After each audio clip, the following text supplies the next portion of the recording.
मथुरा में उपसभापति के आगमन पर जिलाधिकारी की अध्यक्षता में समीक्षा बैठक का आयोजन किया गया। बैठक में सभी विभागों द्वारा हो रहे विकास कार्यों की समीक्षा पर चर्चा हुई। उपसभापति ने बताया कि हमारी समिति एक प्रतिनिधित्व व विधायन समिति है और स्पीकर व अध्यक्ष महोदय के अंतर्गत एक यूनिटी है, जिसका विधानसभा की आधिकारिक पूर्ण रूप से एवं अधिनियम के अंतर्गत सरकार द्वारा जारी अध्यादेशों पर पूरी तरह से पालन हो रहा है या नहीं हो रहा है, इसी की छानबीन की जा रही है। मथुरा में लगातार शरणार्थियों की भीड़ को देखकर उपसभापति का कहना है कि बहुत ही जल्द मथुरा में कॉरिडोर का काम शुरू हो जाएगा। हमारी समिति प्रतिनिहित विधायन समिति है। माननीय अध्यक्ष महोदय, स्पीकर महोदय के अंतर्गत ये होती है। विधानसभा जैसे अधिकार ही समिति को होते हैं।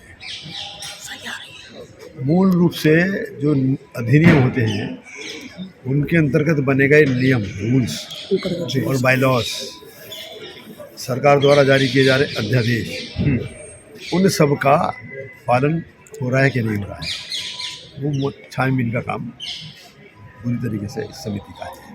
मथुरा में क्या कुछ पाया है इस समिति के? मथुरा में काफ़ी अच्छा काम है।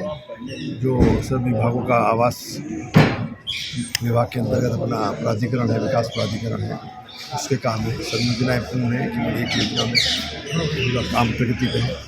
आगे भी योजना प्रयास कर रहे हैं कि योजना बने। तीर्थ विकास परिषद जो है उसका भी काम काफ़ी अच्छा है, प्रगति पर है।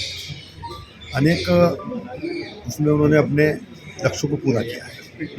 किसी में 1 नंबर भी है, किसी में 2 नंबर भी है, 3 नंबर है, यानी कि प्रदेश में लक्ष्य प्राप्ति में पहला, दूसरा, तीसरा नंबर भी मथुरा जिले का है। कितने संतुष्ट है? मथुरा धार्मिक नगरी है और बाकी प्राथमिकता पर है। नहीं, हम जितना धार्मिक नगरी है, मैं समझ रहा हूँ कि जितने भी अधिकारी विभाग इसमें आए, PWD थोड़ा सा आवश्यकता PWD ने काम की है।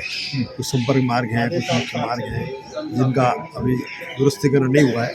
पैसा उन्होंने मांग रखा है शासन से, पैसा आ जाएगा तुरंत करेंगे, लेकिन वो प्राथमिकता पर होना चाहिए।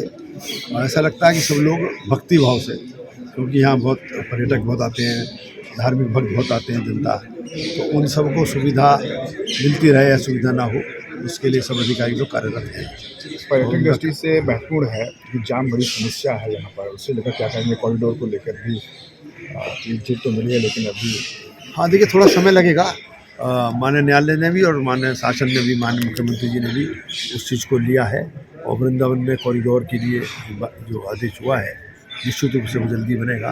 तो जो जाम की समस्या है और दोनों संपर्क मार्ग, मथुरा एक्सप्रेसवे से, यमुना एक्सप्रेसवे से मथुरा संपर्क मार्ग और वृंदावन संपर्क मार्ग, दोनों मार्गों का भी पुनर्निर्माण और उनको अच्छा बनाया जाना, चौड़ा करा जाना प्रस्तावित है। विकसित भारत यात्रा भाजपा की कितनी सफल है?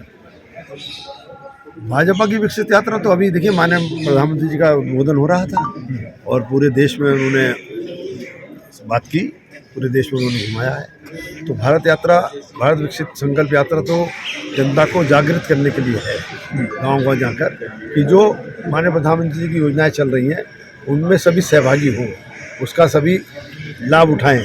जहां तक लाभ नहीं पहुंचा है वो अज्ञानता में, लोगों की गैर जानकारी में नहीं पहुंचा है। जैसे उन्होंने बताया कि 4,25,000 आवेदन आ गए उज्ज्वला गैस के, हमने तो प्रतिपूर्ति कर दी थी, लेकिन एकदम ऐसे क्यों आ गए? तो जब जागरण बढ़ा, मोदी की गाड़ी घर घर गई, गांव-गांव गई, तो लोगों को पता लगा, तो लोगों ने आवेदन कर दिया, तो 4.25 लाख नए आवेदन आ गए उज्ज्वला गैस के। इसी तरीके से ये आवेदन आएंगे और जो जनता के लिए नीतियाँ बनी हैं वो नीतियाँ जनता तक फिर उनका क्रियान्वयन